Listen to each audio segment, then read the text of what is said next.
Celia Kibler. And I'm Dr. Kailey Buller. Welcome to Raising Eyebrows. So Celia, today we're talking about screen time and screens. This is one of the things I know that a lot of parents struggle with. I know I struggle with it myself. They're so easy to use. They're so easy to kind of get lost in and lose track of time. So the question is, what screen time is reasonable? What's appropriate? What do the guidelines say? Does it really matter? Are you going to melt your child's brain if you're putting them onto a screen? At what age? So we're going to talk about all of that so that you have clear guidance on what we can be doing safely. And then if we're trying to avoid screens, what we can do instead. Yeah, it's an important topic. It's a topic I'm asked about all the time, and I'm sure you are, because it's out in the news a lot. There, is a great book that came out called The Anxious Generation. Sorry, I had to look because all of a sudden I forgot. That's a great book. Yep. That No, The great Anxious book. Generation is great. Right there at the end of my bookshelf. But it's a great book. Listen to it. Please listen to it. Read it. I listened to it on Audible and then I bought it. It's phenomenal. And it gives you really good insight to what screens are doing to the development of our children. And that's what we're going to approach first. So, what are the lies? What are the truths? What is going to help you do what you need to do to reach the goal that you want for your family? Because we can advise you, but then you each have individual things that you're going to go with, you're going to do, and we just want to give you the information that helps you clear it up. Exactly. And I think that's the bottom line for most of our podcasts, is that every family is going to be different. And so getting the information is important, and then you can decide how that fits in. So I wonder if we start right from the very beginning, like when your baby's first born. And this is the question that I get all the time. Like 0 to 2, infancy. From 0 to 2. So, can you, when you have a baby, have the TV on in the background, right? Like your baby at the beginning is a little bit of a potato blob. It doesn't really do much. And yes, you can. You can have a TV on in the background, especially in those early days, because they can only see like 10 inches from their face anyway, right? They're not paying attention. So if you are watching TV while your baby is awake, while you're breastfeeding, whatever, is that going to harm them at all? No, not even a little bit. The question really is more about, should you be sticking a child in front of a screen as a method of entertaining them? So when it's used for your purposes in the background, absolutely fine. I wouldn't advise anybody to stop doing that unless their child is literally sitting and watching that TV as well. And then if that's the question, what age is it appropriate? The recommendation by the American Academy of Pediatrics is 18 months, and you might hear a different rule depending on who you ask, but 1 year for sure, 18 months, sometimes up to 2 years. The advice is no screens at all. Right. And a lot of it, you have to realize that their little brains are in huge development mode. And so what we don't do with them is as important as what we do with them. And human connection is always better than electronic screen connection. People will say, oh, my child learned so much, but they're not. It's doing more damage to that baby brain than good. Right. But here's the caveat to that, and I'm so glad you brought that up. In terms of human connection, FaceTime or video calling doesn't count. It does not count as screen time. I was going to mention that too. Yes. Yeah. So that's one thing that I think is really important. And then, if you're in a situation where you're so burnt out, you're exhausted, and you need a break, shared screen time. So watching an educational show with your child and talking about it, especially before language has developed, so that you can help with language development. I think that's a reasonable thing to do, because it's not necessarily fair to say no screens until 2, right? If that's not realistic for you, if that's not possible, then this is the best way to do it. Here's an alternative that's a reasonable alternative. So you watch TV with your child and talk to them about it. Talk through whatever it is that they're watching. Exactly. And watch slower shows. Yes. So educational ones are great. If you have to choose one, they should be slower paced, not these flashing lights, changing scenes every 3 seconds.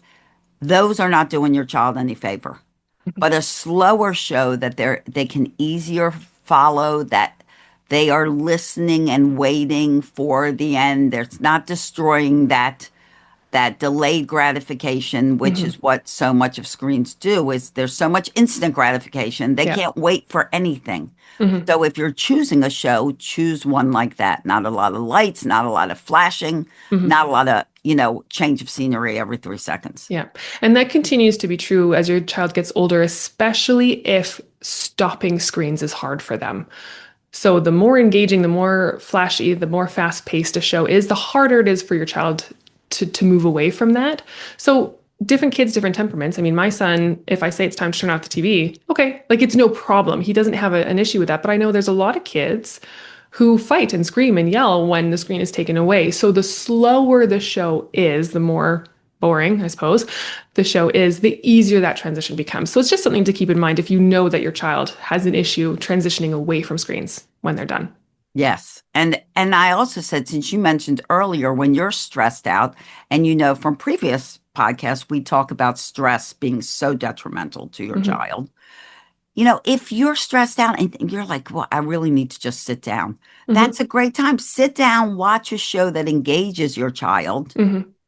without all the flashy lights, and take a rest and Yeah. watch with them. You may even doze for 5 minutes, and it's okay because Yeah. your child is engaged in that. That kind of thing is good, but don't let that be the norm. Right. Right. And I think to that point, I mean, your child is going to be better off if you take a 20-minute screen time break and watch one of those 10 or 20-minute shows, and then you can engage with them meaningfully afterwards. That's so much better for them than you being chronically stressed and a little bit distanced without Exactly. screens. Yeah. Exactly. So let's talk about what too much screen time does to your child's Hmm. developing brain, and those effects of how it does, and it can make them irritable, of Hmm. all those crazy emotions that they have built into their brain. It can really do a number on them. And you want your child to not throw tantrums, not to be, fighting you every minute. And the screens, the Hmm. reality is it's contributing to that moody behavior. Yeah. Absolutely.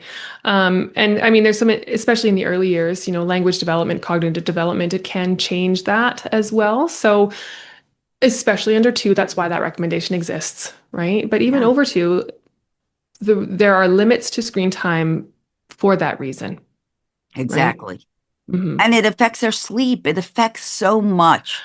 And you need, Yes. like you mentioned, language development. They Hmm. need conversation from a human. They Hmm. need to hear human voices. They need to mimic your way of speaking, your language.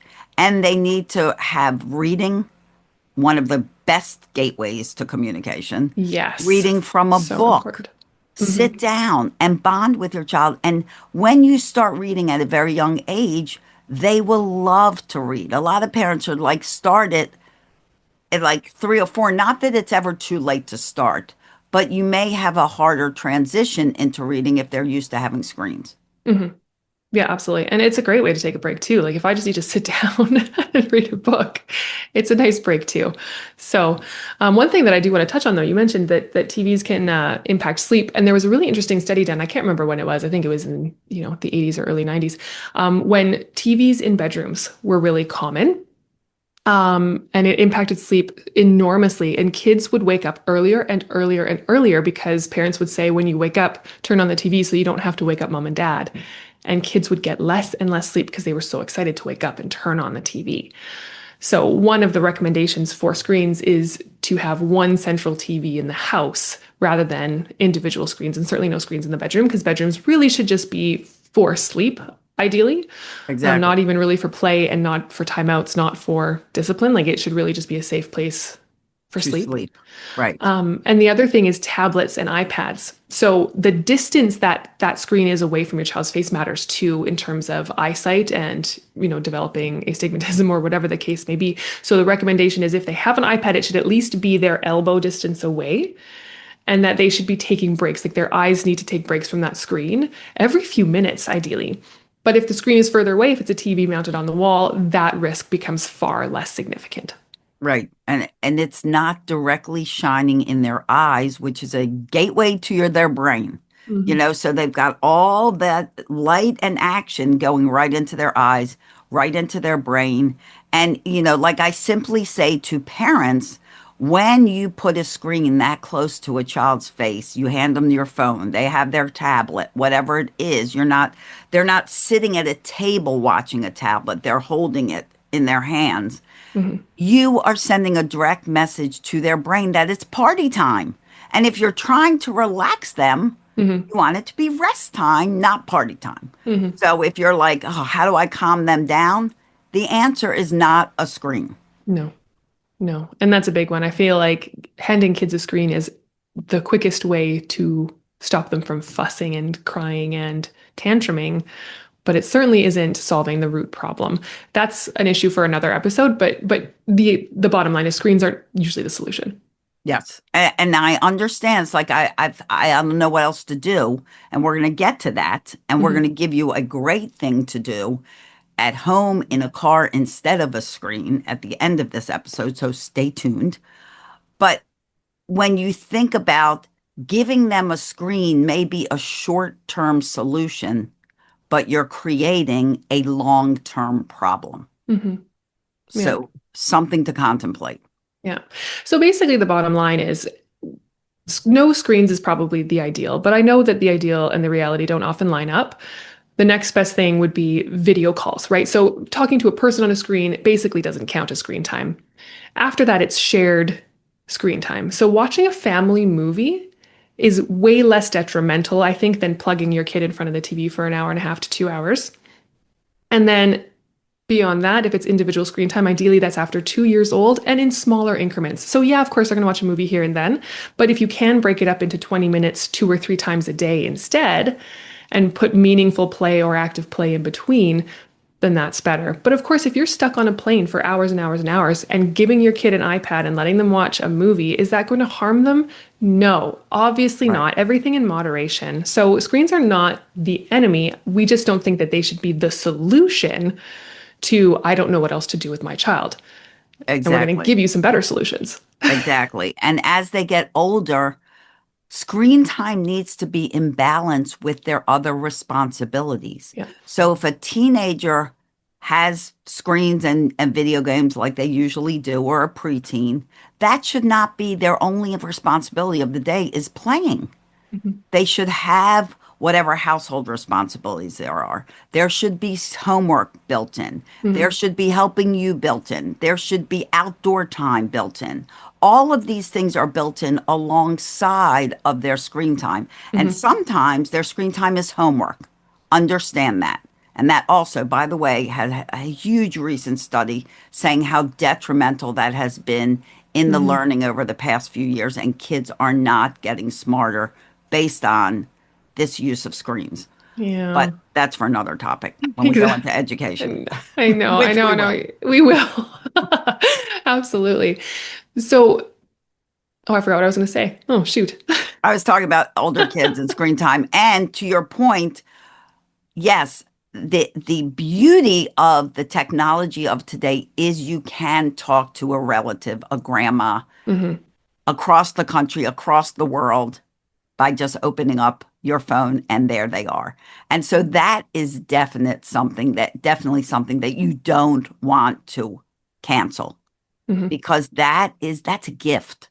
That part of it is a gift that you're able to see a relative all the way across the world. Oh, Yeah. look at us. We're on the other sides Yeah. of America, Yeah. and or whatever. And here we are. Hmm. And so don't stop that gift. That is Hmm. truly a great way for your kids to get to know their relatives that they wouldn't otherwise get to know. Hmm. Absolutely. So the question then becomes like, what do you do instead? And I think this is sort of two parts. Like number one, how can we manage screens? And then number two, what do we do if it's not screens? And I think there are some really great suggestions out there, and it's going to be different for every family. But I know a lot of families have just like a screen-free block of time, right? That and one of my friends actually, they turn the Wi-Fi off in the house Love it. from 5:30 to 7:30. No one can access Wi-Fi, and the TV is off. And they just have a block of time where it's family time, screen-free time. So up to 5:30 if they want to be chatting with friends, playing video games, watching TV, whatever the case may be after school, that's okay. But at 5:30, screens go off. And it might not be that chunk of time for you guys. It might be a different chunk of time. But I do like that structure because it's predictable. Your kids understand it. They know that that's the expectation. And they know that at this time, screens turn off. Right. And they're not surprised. I mean, they can even say to their friends, oh, I won't have access to my phone between 5:30 and 7. Mhm. So if you need to talk to me, it is a standard. It is part of the routine. It is normal. It Mhm. is not like a surprise. Okay, everybody turn your phones off. And everything that you apply to your home as far as screen usage, you should honor too. It Yes. shouldn't just go for your kids. You Mhm. may need to have a phone on for emergencies, but then put that in a basket. Yes. Put that out of the way. Don't be holding it in your hand. And I think this is, again, a super separate issue about parents and screen time that I think we can touch on probably in another episode, honestly. But if you are attached to your phone, your child will notice. They will see that and they don't know what you're looking at. They don't know if you're reading the news. They don't know if you're on social media. They don't know what's going on when you're looking at your phone. And if you bring it to the table, even if you put it down beside you, it still looks like they're not the most important things to you. It still looks like Exactly. you're just about to pick up that phone at any moment. So I love that idea of removing devices even from the vicinity. And I mean, I'm notorious for this because I lose my phone all the time, so I never know where it is. But You need a but not basket.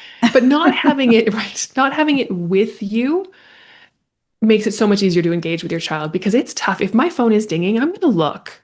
Right. Even when your child's talking to you. So you're Mhm. sending an indirect message that, sure, honey, you're so important to me. Tell me what you need. However, if this Mhm. phone in my hand rings, moves, vibrates, whatever, it's going to override you. And that sends a Exactly. direct message that that Mhm. child is not top priority. Mhm. And that might be one of the simplest, if not easiest. It's not easy, but it might be the simplest way to minimize screen time with your kids too, right? If you minimize it and model that behavior. Right. And just really think about it. I started doing that a lot with my grandchildren. I didn't want them to always think I had the screen with them. Hmm. So, like, even if I picked up my phone, I would think, oh, do I need to pick up my phone? No. And I'd put it back down or I put it in my purse. Why am Hmm. I picking it up? It's habitual for all of us. Hmm. But you have to that's a good time to second guess yourself. Pick up the Yes. phone. No, I don't need to. Hmm. My child is watching me. And if you're always on it, guess what? They will always be on Hmm. because they're modeling your behavior. Yeah.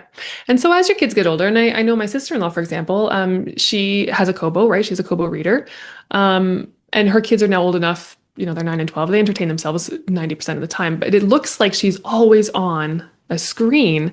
And so sharing your screen with your kids is also important. So if you're reading the news and your kid is walking around, you might say, "Oh, isn't this an interesting?" And let them know what you're doing on your screen so that they don't think that you're just ignoring them for no reason.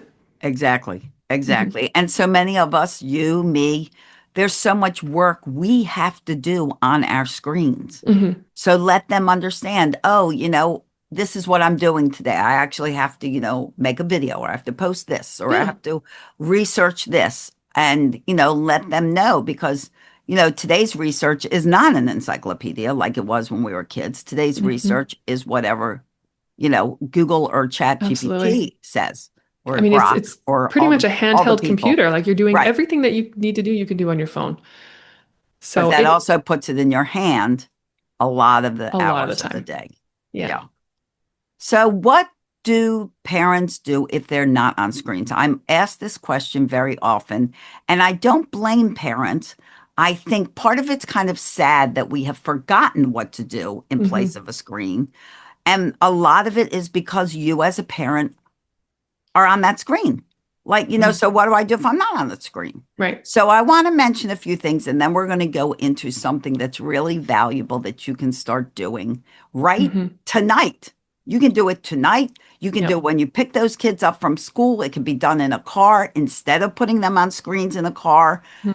You Yeah. can use this for connection and fun anytime. And it's one of the best activities because A, requires no gear, Right. and you can tailor it to a child of any age. So it's a standardized, this will work no matter how old your kids are or what stage of life you are in. So stick around until the end because we will get into that. But before we do that, I think we want to talk about some of the things you can do with items around your house or the toys that you already have. Right. And, and when you're opting out of a screen, you're opting for play. And Mhm. play is for little kids the single best form of education. It is. Everything is learned through play. Everything. Mhm. In my book, I list like 32 things, and I guarantee you, I haven't listed them all. I guarantee I missed some. That's I hilarious. tried I to have, think of everything. again, no, I have like a full chapter about development in my book, and it's literally like one little table of milestones and then pages and pages of what you can be doing with your baby, with Right. your child, because And we why don't do you know think the anymore. two of us have a chapter on that in our books? That's how important it is. Mhm. Exactly. And I think now that we're mentioning it, we should have a topic on homework and learning in kids because I do think that that's really big. Kids learn through play. Yes. So anything that you can do, and even walking up the stairs, counting, singing, clapping, marching by two steps at a time, counting by twos when your kids are older, whatever the case may be, like turn everything into a game, and then it'll be educational and fun. Right. I play is an education. It's the highest form of education, I believe Edison said in his quote. Hmm. Um, but like even like an obstacle course, if you create an obstacle course where maybe Hmm. you set a chair up, once your Yeah. child is crawling or walking, you put a chair and then it's next to the table and they can go over the chair and they can go under the table and maybe they jump, over a toy. And it's those three things that is their first introduction to sequencing, which is Hmm. math. They go Hmm. over the chair. They go under the table. They jump over a toy. They go over the chair. What comes next? What comes Yeah. next? Yeah. Sequencing. Absolutely. And my kids love that. We have if anyone has a kitchen island, because islands I think are pretty popular right now, they're in. Yes. Around the kitchen island, like that is the best place Yes. for activity. And we do that all the time. We have a little stool that they will step up onto to reach the island. And that becomes step one of our obstacle course all the time. There's pillows. We actually have a couple of pool noodles that are in the house because they make great, and a couple Are of hula fun. hoops in the Super house. fun. And those are small, super easy things that we can do so much with. Right. So much with. Got challenges? We got answers. Download the Be a Better Parent app. And when anything stops you, put it in. Ask it for help, and you'll get solutions right away. All based on Celia's 40-plus years of experience. Don't we all just want to be a better parent? Be a better parent. Available on the app and Google Play Store. Download the app now. And the simpler the toy, parents, the better. Hmm. The electronic toys are not really any more engaging and are actually less engaging because a child doesn't want something to play for it. Yeah. Especially if it already has a prescribed use, right? Like if it's an electronic that can be used as a car and only a car, then that doesn't really foster creativity. It's not the best activity for them. But if you have something that can be anything you want, that fosters creativity. And also now you've got like six toys in one. And I think we were talking even before we started this episode, I think the best household item in the world is toilet paper, paper towel, and wrapping paper rolls. Yes, yes, they're the best. Yes, I was telling before how in my camps, and I've been doing camps for 40 years, we always have a nature day. And our nature day includes a nature hike. So you make a list, and I have that list if anybody wants it, of things you can find on a nature walk. Go take your kids on the nature walk. Awesome nature, calming, stressless, not full. Yes. Awesome fun. Kids love nature. It's good for you. There's nothing bad about nature. Go for a walk, give them like a little lunch bag or small bag. They can collect the things on the list, like a leaf, a stick, a piece of mulch, a stone, or whatever. And then you have two toilet paper holders, and they are now binoculars. I Hmm. see you. Hmm. And you can glue on what they found in the hike, staple the two rolls of paper towel of toilet paper Hmm. centers together, put a piece of yarn around them. Guess what they've got? Now they can go on a hike with Nature their binoculars. Yeah, absolutely. That's a great idea. And I mean, the wrapping paper rolls can be telescopes, they can be swords, they can be rainmakers, they can be kaleidoscopes. One of the things that I really Canes, liked to walking do, sticks. yes, one thing that I really liked doing actually was cutting a paper towel roll in half lengthwise. So it was more like well, it was a cool. ramp. Right. Yeah, so they would be long and I would tape them to the wall and we would roll pom-poms down Oh, I love that. the paper towels, and you don't even have to cut them. You can actually just roll things through and tape them to Right. the You wall. could get golf balls. You could get anything small. I love that idea. Or you tape something to the wall and stuff a scarf in there. And so for really younger kids, when they're still developing the fine motor skills, reaching for a scarf and pulling it out of that paper towel roll, that's a great activity. They can become drumsticks. I mean, the options are The list is truly endless. You got that box from Amazon? Put it on the ground, 2 paper towel holders, bum, bum, bum, bum, bum, drum set. And they will like it better than a drum set. They will like it better. I don't know what that is. And I remember there was this social media post not that long ago. I think it was actually around Christmas time. Like this or this. It's like, I'm going to wrap things that my toddler will actually play with. And she wrapped like the remote for her TV. And Wrapped a banana. A banana. Yeah. Because it's true. Like kids want to explore. Right. And so one of the best things that I think I did for my kids was I put all of my plastic stuff in the kitchen on the bottom drawer. I did the same thing. And they're allowed, I know we are, they were allowed to pull anything that they wanted out and use it for whatever capacity that they wanted. And so if they had chopsticks in a bowl, great. And one of the great things too is if you have those colorful mixing bowls and have a bunch of pom-poms or rocks or whatever the case may be. Or beans if they're not too little to, eat them. Pasta. Yes. And then the tricolor pasta is great, by the way. Yeah. So you have like a red bowl, a green bowl, and a blue or a yellow bowl, whatever the colors are. And you just dump a bunch of pasta on the floor. They can start filling the bowls up. And again, learning, right? These are wonderful educational activities, especially for, 9 months to 18 months. Putting things into bowls, they love that. They love that the nesting aspect of that. And it also teaches them the difference between in and out. Yes, they full love to and put empty. in, take out. Put in, and like if you've ever had your 9-month-old help with the laundry and you're trying to get them put in and they're putting out, or put clothes in the drawer, you're putting them in, the kids are taking the clothes out, but it's all still good. Don't get upset. Understand that is a great development time and fun time for your kids, and they're learning to help you side by side. Yes. And they're learning cause and effect, right? That's the other thing too. If I do this, then this happens. And it's as they get older, they're going to build that tower. And if I whack it over, it falls. And then when they're even older, if I climb this and I fall, it will hurt. Like these are all things that are important for kids. And I know we do have an episode coming up at some point about risky play, I think. Yes. So we're going to talk about that as well. But these things are important for your kids. And they are. Loose parts, which is basically anything that you already have in your house, make the best toys. Yes. And if you have a big box, cut holes in it. Let them create their own little house, castle, whatever they want to create. A big box with paper towel holders and toilet paper holders stuck on can be a whole castle. Can be a cell phone station or whatever. Right. Or a robot costume or whatever. Anything. Let them create. Why do you think when they open Christmas gifts, they're more interested in the box and the wrapping paper? Keep that in mind. You don't have to spend a lot of money to entertain a kid. No. And in fact, the less money you spend on something, the better developmentally it usually is for the child. Yep, absolutely. Hula hoops. But you said swimming noodles. Cut a swimming noodle in half. They're sold at 6 feet. You can cut it right in half with a knife easily. 2-3 foot swimming noodles, a couple beach balls. You have a hockey game.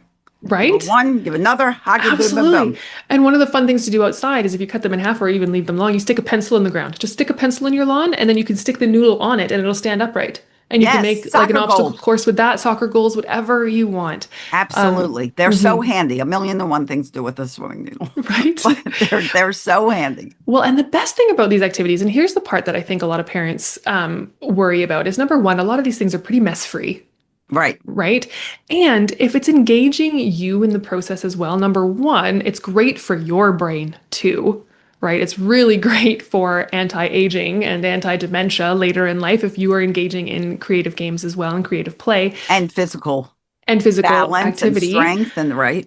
And it makes the time go so much faster. Like, I don't know about you, but there were so many times when my kids were younger that I would take them to the grocery store, not because I needed to get groceries, but just for something to fill the The day. time. Yeah. Because like days can drag on when you're trying to entertain two children. And so if you do any of these creative activities, it takes that time and cuts it in half, right? Yes. Because it takes you 30 minutes to set something up and the kids are still engaged with you while you are setting it up. Right. That's the best part. Absolutely. And like you mentioned, the grocery store, you play a little game of stick hockey with your noodle and your beach ball. Before you go to the grocery store, they're not going to be like over, energized and have to burn their energy because they just did. So now they can go through the grocery store, another great learning environment. Yes. And probably, that could be another podcast. But, you can pick a color of food for the day and you can pick out a fruit and a vegetable with that color that you haven't tried before. Let them pick, not you, them, give them a little power. But there's so much to do at a grocery store. And if you've already burned their energy, they're more focused on things they can learn about than wiggling and jiggling and trying to get themselves free. Yeah. And one of the other things that's great is, I love that you brought that up about the grocery store, is helping them or have them help you in the kitchen. Yeah. Which is great. But one of the most fun activities that I've ever done with my kids is we planned a dinner that included every color of the rainbow. Oh, I love that, because more colors, the healthier it is, guys. Absolutely. And they loved those colors. So it was like a 3-hour affair because we went to the grocery store to find all of the things that were of different colors and plan it. And honestly, it wound up being basically like a charcuterie board because we had a lot of different fruit and stuff. But it worked out really well because we had every color. They were involved. We went to the grocery store and it killed an entire afternoon and evening. And they helped me, cut little pieces, cut the grapes in half. And we had those little, kid-sized knives that were pretty safe for them to use. Pumpkin sets or like pumpkin knives to carve pumpkins. Those are great. And they tend to eat better if they're involved in the creation. If they choose what's going to be going on their plate, they're much more likely to eat it. Much more likely. So great time to segue over to our surprise, what you can do that requires no tools, no instructions, no props, nothing, but can be done anywhere. It can even be used to address any subject that maybe you're trying to work on. Yes. And it is super fun. I hand it to you. I don't know what you call them, but in our house, we call them makeup stories. So we started doing makeup stories a long time ago, I think before my daughter was born. So this was years ago. And we were on the way home from a weekend away and we wanted our son to fall asleep in the car. And the books were packed away somewhere. And so I said, whatever, we'll just make up a story. And that's what we did. So I made up a story for him. And I still remember some of those original stories because I've repeated them. But over the years, it's become something that we do to and from school every single day. And we do it before bed every single night. So I asked them, who's going to be in this makeup story? And here's the best part. It might be, so I'm Mummy Snugglebutt. That's just my nickname at home. So, Mummy Snugglebutt. And my daughter says she's Kitty Cat Robot, whoever the characters are going to be. But the best thing is if you're in the car, for example, and, my kids munched on a cookie, Mr. Cookie is going to be in the story, right? So even like super little kids, they can be involved in this. They can choose the characters and you can tailor the story to them. And the best part is as they get older and as they get more involved, it can become something that they play through and act out as you're telling the story, or something that they can get involved in too. And I think you had mentioned before we started was that game where you start a story, but you let your kids continue the story. Right. So you begin it or somebody begins it and they say a sentence, bubble butt. What'd you say your name was? Oh, Mummy Snugglebutt. I said bubble butt. Mommy Snugglebutt. Now I can't even think. What did she do? She picked up Mr. Cookie and she was getting ready to eat him. And Mr. Cookie screamed, "No, don't do it. I don't want to be eaten. I'm a real boy." Whatever. "Well, you look like a cookie and you got chocolate chips and everything." So Mr. Cookie tried to run away, but he realized he didn't have any legs. So he started rolling down this hill and he started rolling faster and faster and faster to get away from Mommy Snugglebutt. But there was a dog at the bottom of the hill.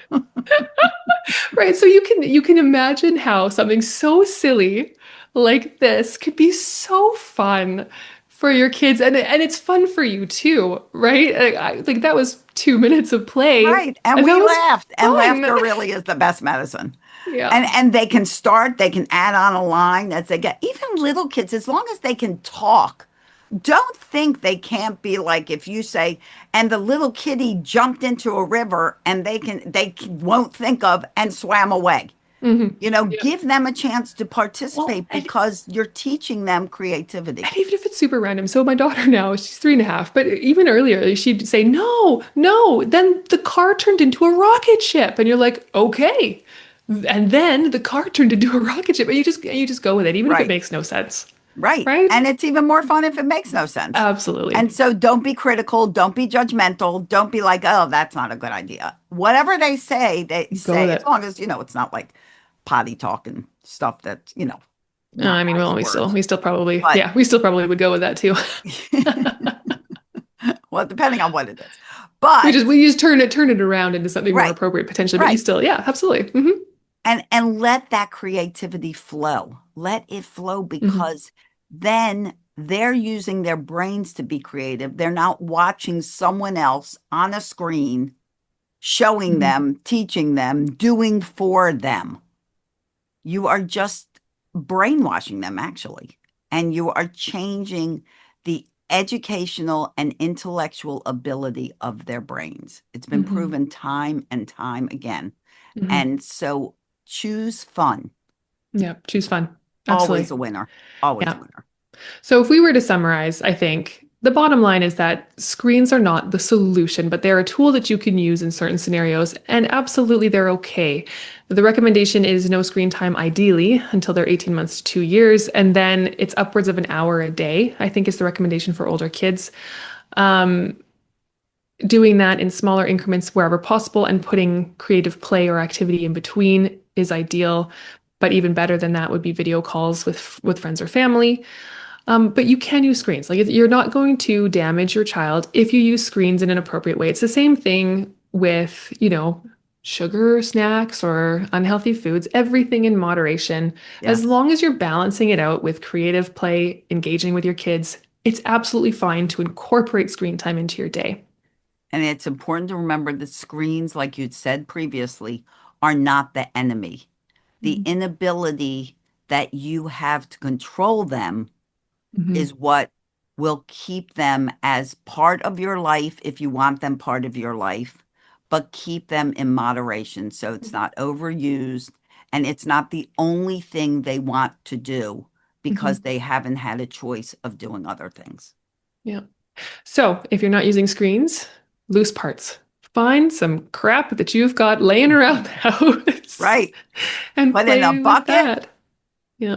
Get baby buckets, put in your kitchen drawer. Remember the mention of the stuff in the drawer. The stuff in your kitchen drawer should be real stuff, not toys. I mean, I used to use what was in that kitchen drawer too. Yep. But my kids knew it. And you've seen it. Kids know what's real and not real. So, but you could put an old remote that doesn't work, that you no longer use, throw it in there. They'll like it. They'll still Right. like it. They'll Absolutely. make pretend. They'll Yeah. use it as a zapper, Star Wars, whatever. And I mean, for anyone who has older kids, I know it can be tough because they might not be interested in the games and things anymore. So having a conversation with them, if they're too old for games, which no one really truly is because you just saw us play a game. We had a But great if they're, time. but if they're too old for games, then make them a part of that conversation. Like, here's the deal. We're going to be turning off screens from this time to this time, or we're only going to do 1 hour a day. So what do you want to see happen the rest of the time? Do you want time to do a puzzle? Do you want to go outside? Do you want to call a friend? Do you want us to do something with you? Like, there are so many opportunities to connect with your child. And if, they're a sassy teenager and they don't want to do that with you, I mean, it's not fine, but that's fine. Give them some autonomy to choose what they're going to replace screens with. And if they're part of that decision-making process, it's much more likely that they're going to go along with it. Right. And be interested in what they like. I've said before, my son is in the gaming industry. He's a video game designer for one of the biggest companies out there. He has always loved games. If there was a video game to play when he came out of my womb, he probably would have wanted to come and play it. But it was always aligned with things I said. He could never just play games. He had to, do other things, household responsibilities, go outside, help with dinner, eat dinner, sleep. There are other things he had to do, homework. But when he played some of his video games, I would go in there, not sure if he was thrilled about it, because he always didn't want me to play because I'm not so great at it. But I would be like, what do you like about this game? What he didn't like was when I'd be like, what is this button for? And then Yes, I push they the hate button that. and They really he'd be hate like, that. Mom, don't push that button. And I'd like reset the whole thing. So I wasn't always helpful, but I never put it down. And he wound up going to college and getting a college degree in video gaming. And he's 37 years old and he is in one of the top video companies in the industry and loving his life. I never tried to stop him and I never tried to think that was the enemy. But I was always aware of what he was playing, what he was doing online, and never let him just randomly do things without me knowing what he did. If he listens to this, he'll probably think, "Oh yeah, Mama, I did. You didn't know."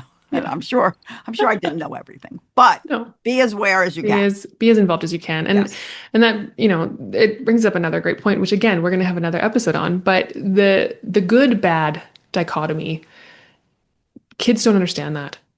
Right? They've got good guys and bad guys are always bad and good guys are always good. So if you label something as bad, but it's sometimes okay to watch TV, it's sometimes okay to play screens, it's sometimes okay to eat sugar, but it's bad for you, that's a really hard thing for them to understand. And so labeling things as good or bad is something that you want to try and avoid as early as possible. And again, we can talk about this another time in its entirety, but screens aren't bad.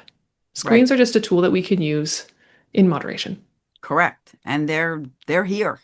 And one more thing I want to bring out to you guys is kids at under about 6 or 7, they don't know the difference between fantasy and reality. So if your child is sitting in front of a video game where there's a lot of shooting, killing, they don't know that's not real. Just like if they go to a party and there is Mickey Mouse, 6 foot tall, and they're like, whoa, Mickey Mouse is only like 3, and they scream and cry because it's like, how did he get so big? Geez, he was like this. And so remember that also when they're watching anything or doing anything, they don't know the difference like you do. Well, I guess we should bring this podcast to an end because, as we say, I'm sure you guys have something to do with your lives other than listen to us. But we're happy you did stay and listen. And we hope this helped. We hope this cleared up some information that you're hearing on the internet that you're really struggling with or feeling guilty about. Guilty. We don't want to feel guilty. We want to get the answers we need so we can move forward in a proactive way. So I thank you for being here. And we are both grateful for it. Please put a comment if this helped. Please share it out if it helped. Do you want to end with anything, my dear? No, I think that's everything. Thanks so much for listening, everyone. And we've got a lot of great topics coming up. So hopefully we'll see you again. And stay tuned for the next episode of Raising Eyebrows. Bye-bye. We're so glad you were here. Thank you so much for joining us, and we truly hope you'll be here next time. And if you are looking for a little dose of sanity on any other topic, please feel free to let us know, leave us a comment, and we will be sure to bust that myth too. Have a great day. Bye. Bye.